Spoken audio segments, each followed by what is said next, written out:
If anything can go wrong, it will. Well, my law is if it's not a matter of if you're going to have a crisis, it's when, how bad it's going to be, how you're going to handle it, and how you're going to recover from it. Welcome to Your Intended Message, the perfect place for leaders and promising professionals who want to convey the intended message for greater success.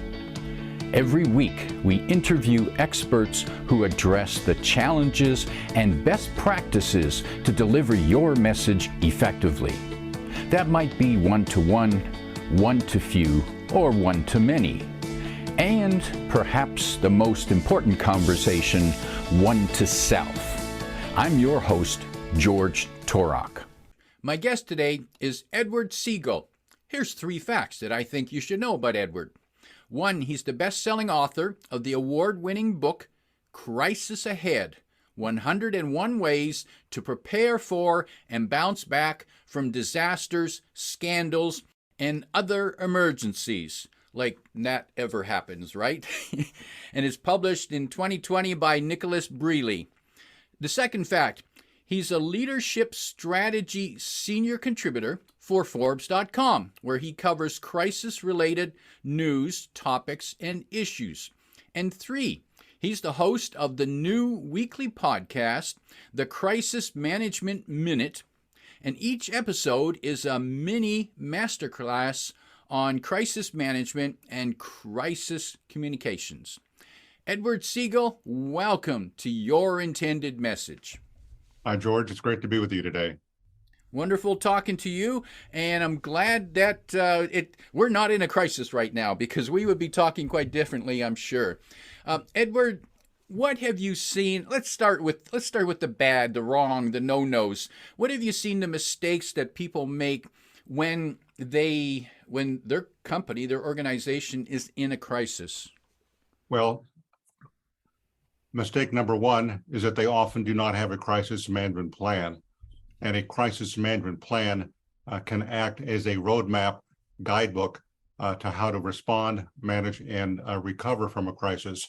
But even if a company has a plan in place, the chances are pretty good that they have not looked at it, reviewed it, or updated it in quite some time. And even worse, they haven't even practiced the plan against various scenarios to make sure it will work when needed.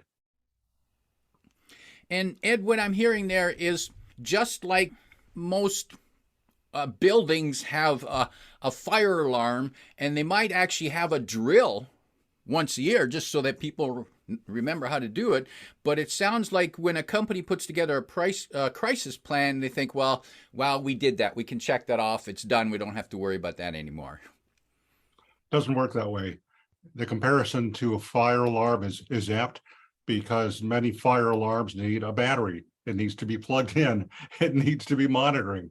And just because you have a fire alarm does not mean it's going to work when you have a fire or smoke or carbon monoxide poisoning.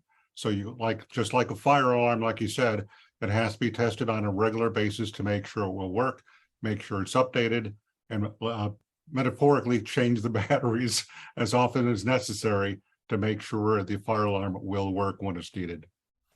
Edward, what should be in a good crisis plan? First element is what's going to trigger the plan. What's the disaster, the emergency, the situation, the scandal of a company and organization, and what's going to trigger the plan? Who has the authority to trigger a plan? It compared to an umpire in a baseball game. Who's going to call the balls and strikes? Who's going to call the outs, and who's going to determine when the crisis plan has to be activated? But when the plan is activated, a lot of things should immediately fall into place in terms of assembling a crisis management team. And by the way, the team should be assembled before there's a crisis, not when you have the crisis. You need that plan. You need that team in place first. You need to determine the nature of the crisis, and then what I call the 5 W's and the H of any crisis: the who, the what, the when, the where, the why, and the how of the crisis. Now, the reality is that many situations you won't be able to answer all those questions, but in any crisis, you need to get as much information as you can as soon as possible, fill in the blanks as needed, and update that information.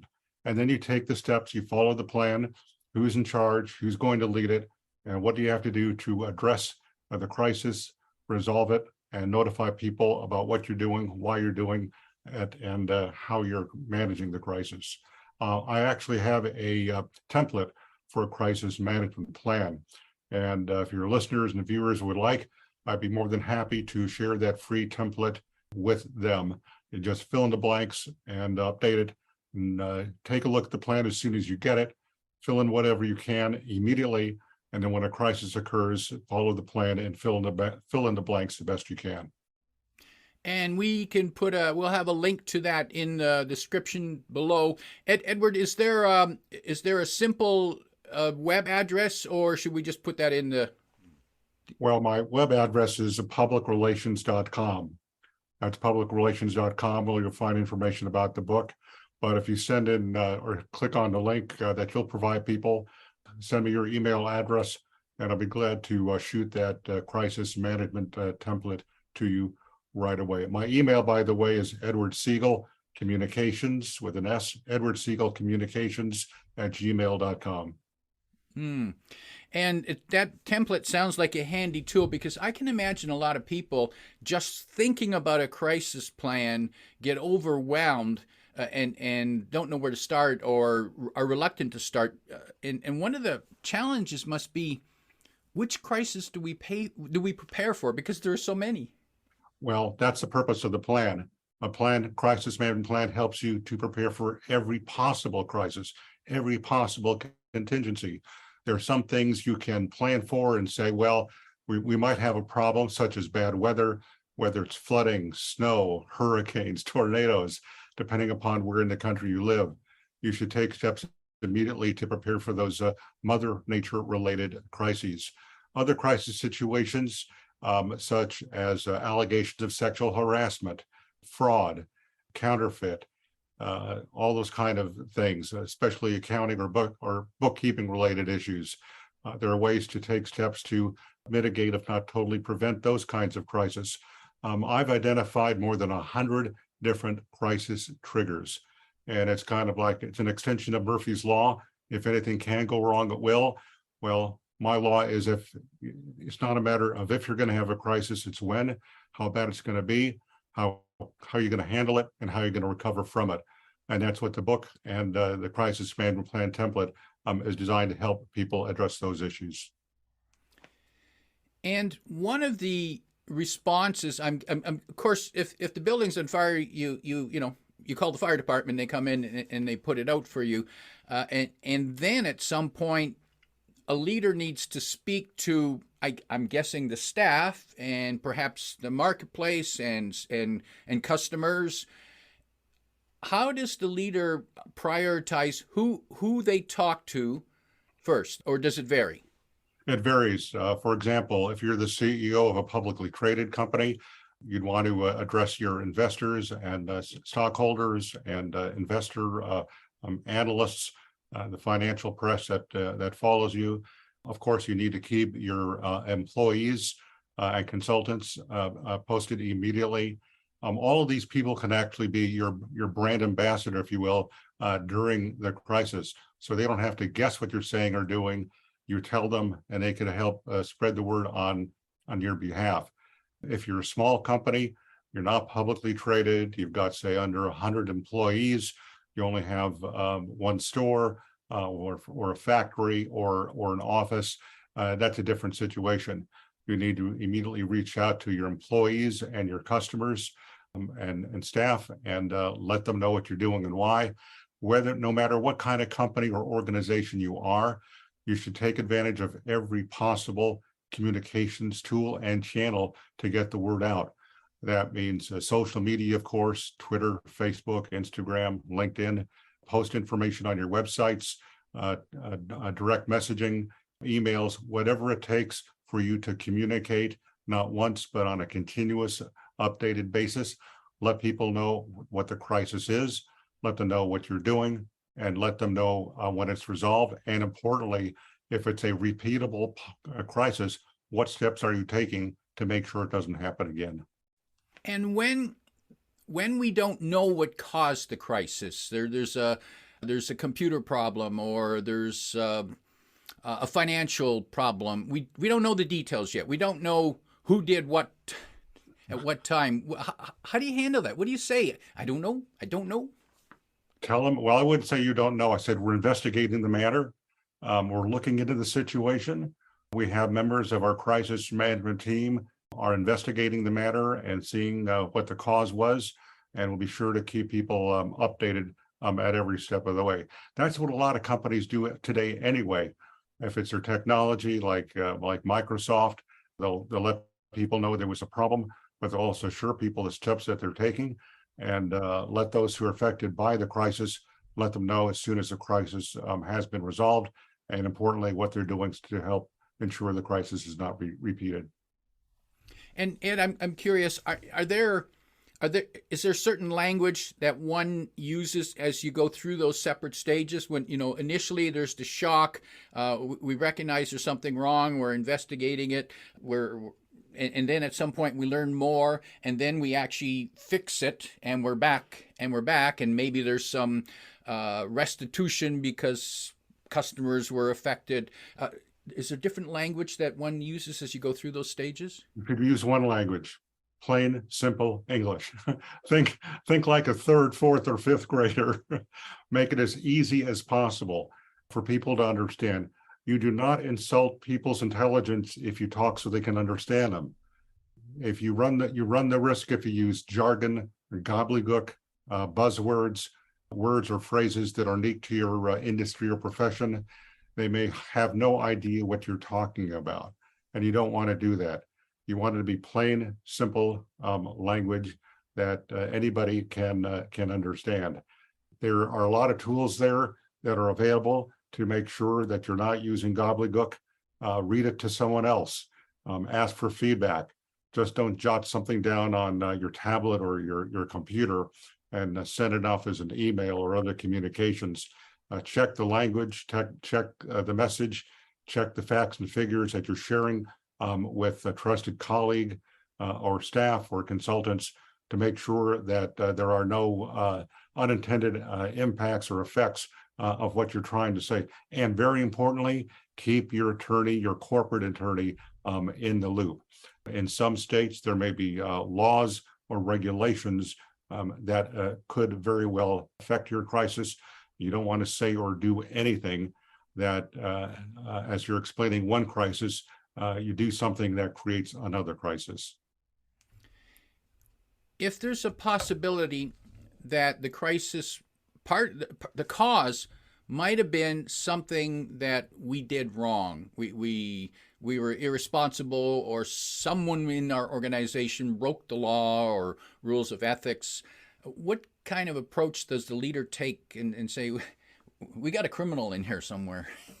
Well, first, you don't want to make accusations. No one's a criminal until they go through the legal system and the jury or a judge decides that they've broken a law. Don't make allegations. Don't make accusations. It's best to provide explanations and facts and figures about the status of the crisis. And depending upon the crisis and depending upon where the company is located, it may be very appropriate to apologize for the crisis, to say, I'm sorry for what happened. But it's a fine line between saying I'm sorry and taking blame or casting blame. And that's why it's really important to consult with an attorney before you make any statement or try to apologize in any way. In many states, there's something called the I'm sorry law, where you will not be prosecuted under their state law if you apologize or say you're sorry for a crisis. But again, I'm not an attorney and I don't play one on the internet. Check with your own attorney. Depending upon where you live, there may be laws or legislation that has a direct bearing on your crisis, and you don't want to create another crisis as you're explaining or apologizing for this one. How does the leader or the spokesperson, how do they stay on fact and not get emotional when, in fact, it could be a very emotional crisis? Practice, practice, practice. Before you have a crisis, a real crisis, test yourself against various crisis scenarios, crisis triggers. I have in my book, Crisis Ahead, dozens and dozens of crisis scenarios, and I ask people to take a little exercise. If X happened, what would you do? What would you say, and how would you handle it? And in terms of crisis communications, I urge members of your audience to do the same. If we had a B, or a C crisis, what would I say about it? And I provide advice in the book on exactly what to say, when to say it, and how to say it.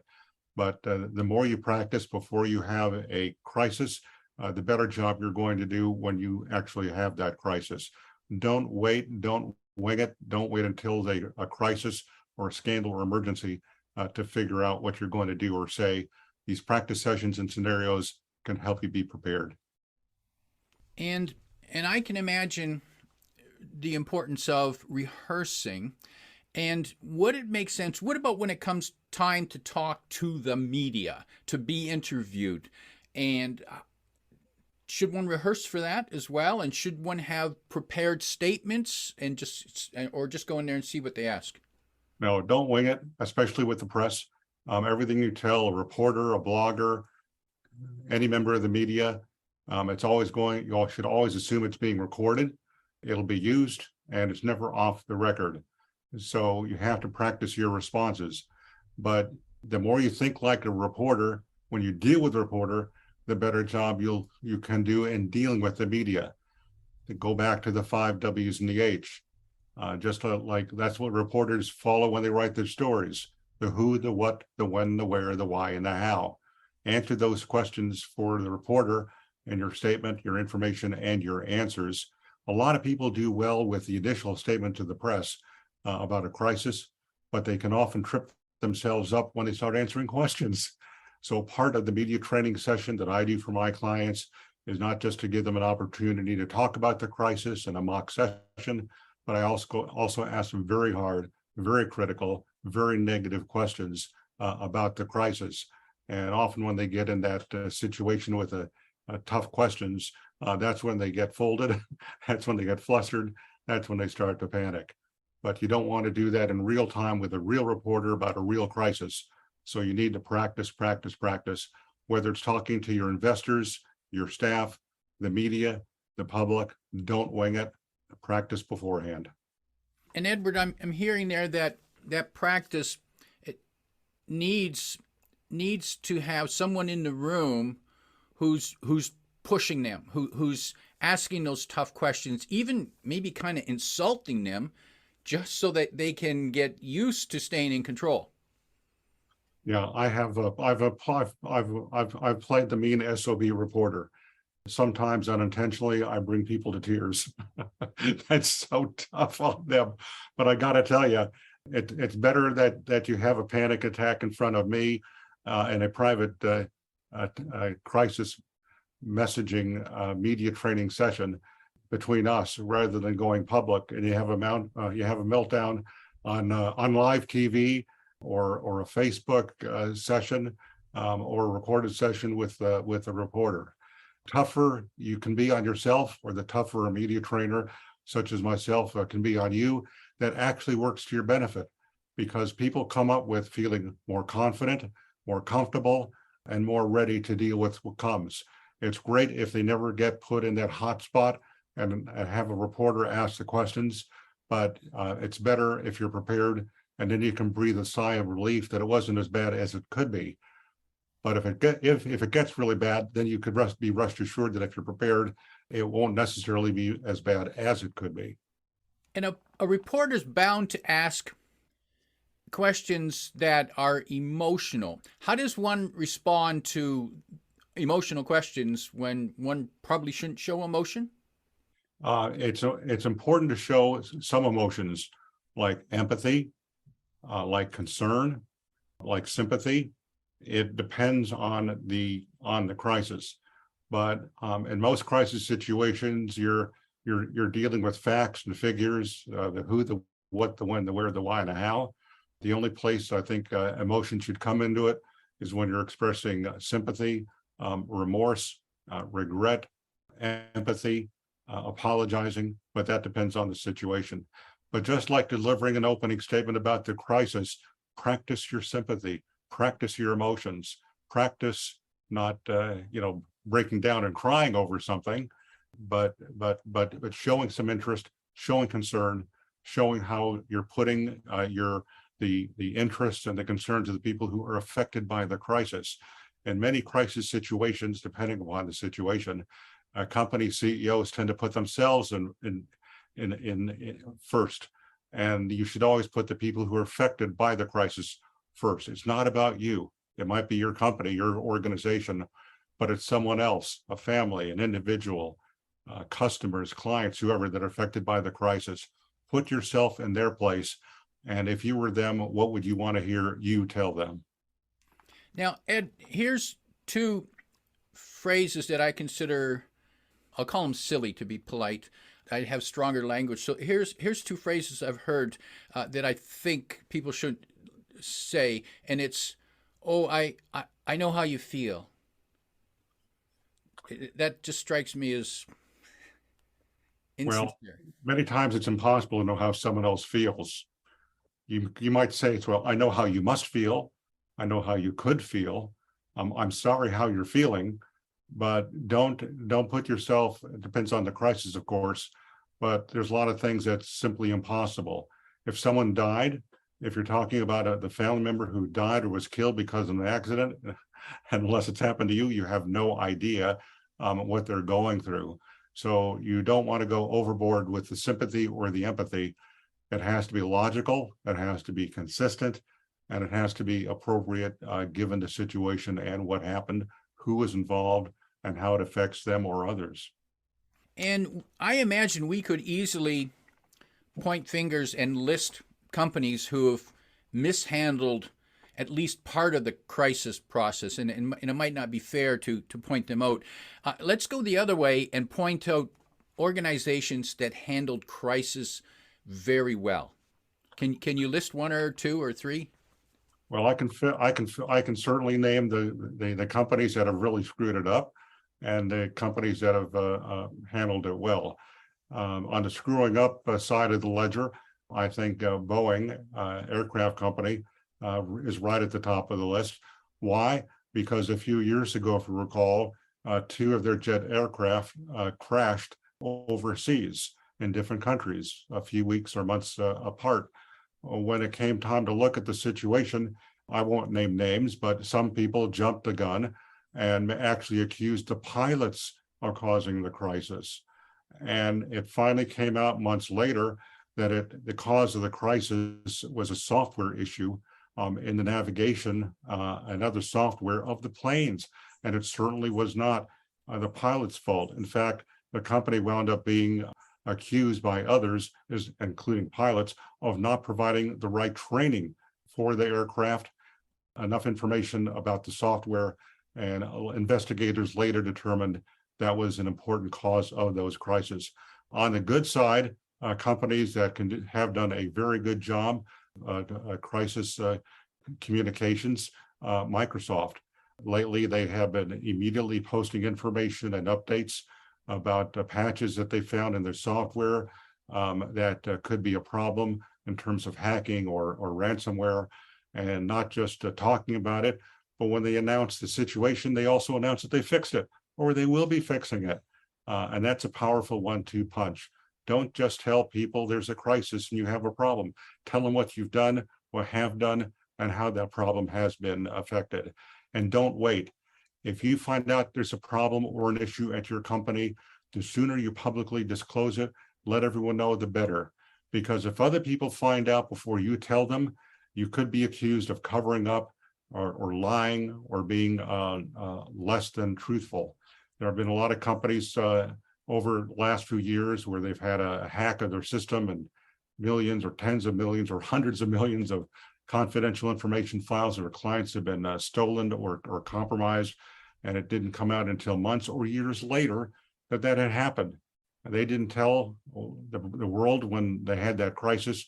Others found about it later, and they've been penalized or prosecuted for their failure to immediately disclose. So when you're having a crisis, don't wait. Tell people right away. Right away means within so many hours, so many days. So many minutes. The sooner the better. Because of the speed of social media and news organizations, as soon as they find out something, they don't wait, they post it right away. And if you wait until you see other people talking about your crisis and try to catch up, it's almost impossible to catch up and dispel or correct wrong information or facts or figures about the crisis. And that's a really important part of communicating or managing any crisis. Control the crisis. And part of the ability to control the crisis is that you're in charge. You're telling people immediately what the situation was, and you're helping to spin the story, control the narrative, and the message. But the longer you wait to get the word out, the worse it's going to look when the information about your crisis finally comes out, especially if it's being reported by others. Edward, what I'm hearing there is that if soon as you know that there's a problem and you make that problem, that crisis public, it now appears you come across more truthful, more believable, as opposed to wait until somebody else finds it and they start accusing you, and now you seem to be a defendant and we're assuming you're guilty. That's right. People and the media, they have a tendency to jump to all kinds of conclusions. Sometimes those conclusions are wrong, sometimes they're erroneous, and sometimes they're flat way out, having nothing to do with reality. Don't give people an opportunity to get it wrong. You have to control the message as best you can, and that goes back to you being the one to deliver the information. Another part of controlling the message is control yourself. Don't fall. You have to do what you can to resist the temptation to panic. You have to be calm, cool, and collected.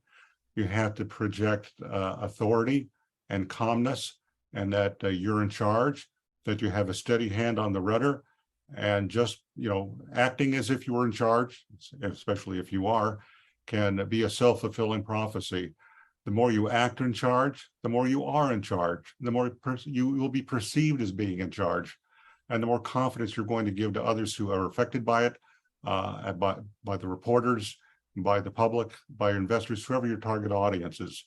You have to convey authority, calmness, and control at all times.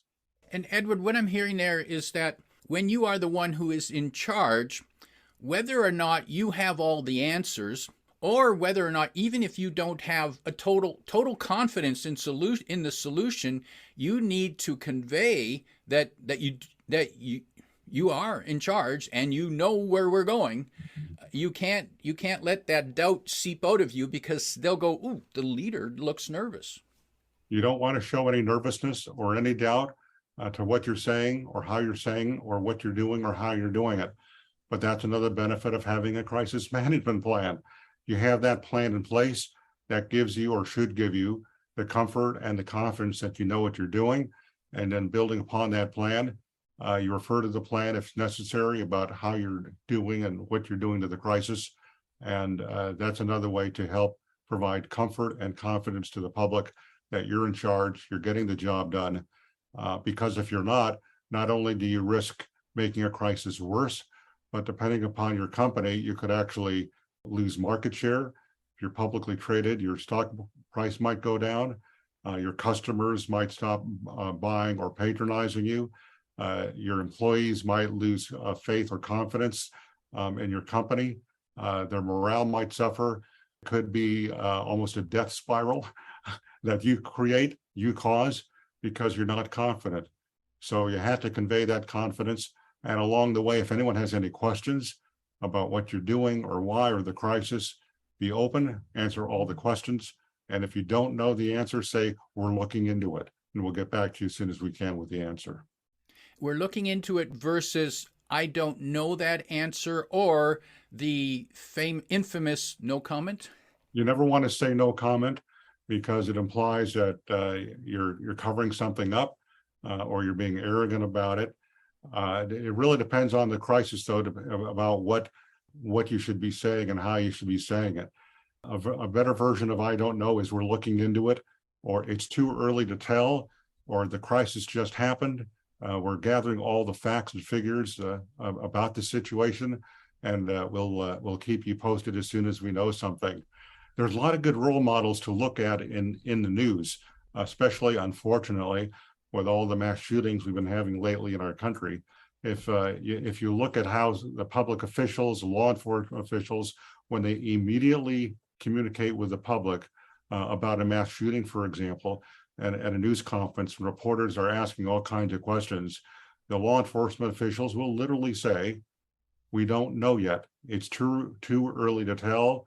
We're gathering the facts and figures about the shooter or the situation," whatever it is. And that's something I always advise my clients, and I talk about in my book. If you study how well or poorly others in the news are managing or communicating about a crisis, it provides a great continuing education about crisis management and crisis communications. And when you look at these live or recorded news conferences by public officials talking about a crisis, put yourself in the shoes of the people who are speaking at the news conference. If you were in their shoes, what would you say? How would you say it? Do you think they're doing a good job? And how can you learn from their successes or mistakes? Learn from others in the news. Edward, before we wrap up, if you had a chance to sit to, let's say you get a call from a CEO of a company who's got a crisis going on, and they said, "Edward, tell me what to do. What do I do now?" If there's 1, 2, or 3 pieces of advice you would give that person, what might that be? Don't talk until you know something. As soon as you know something, let people know what you know, and then update people as soon as you can with what you find out. The other thing I'd recommend is that they immediately activate their crisis management team if they have one. If they don't, then they should appoint it right away. But again, the more you're prepared for any crisis, if you have a crisis management plan, you have a crisis management team, you will be saving important, valuable time if you have these elements in place before there's a crisis. Otherwise, when that crisis breaks, you're spending a lot of time and an effort running around trying to put the plan together, trying to find out what happened, and trying to put a crisis management team in place. Don't wait until there's a crisis. Put all these things in place now, and if not when, or rather when not if you have that crisis, you'll be better prepared for what happens no matter what. My guest today is Edward Segal, reminding you if there's only one thing you heard from today, and that's to have a crisis plan ready. If you like what you heard, remember to like, comment, and share this podcast. Come back every week for more practical insights to help you deliver your intended message. I'm your host, George Torok.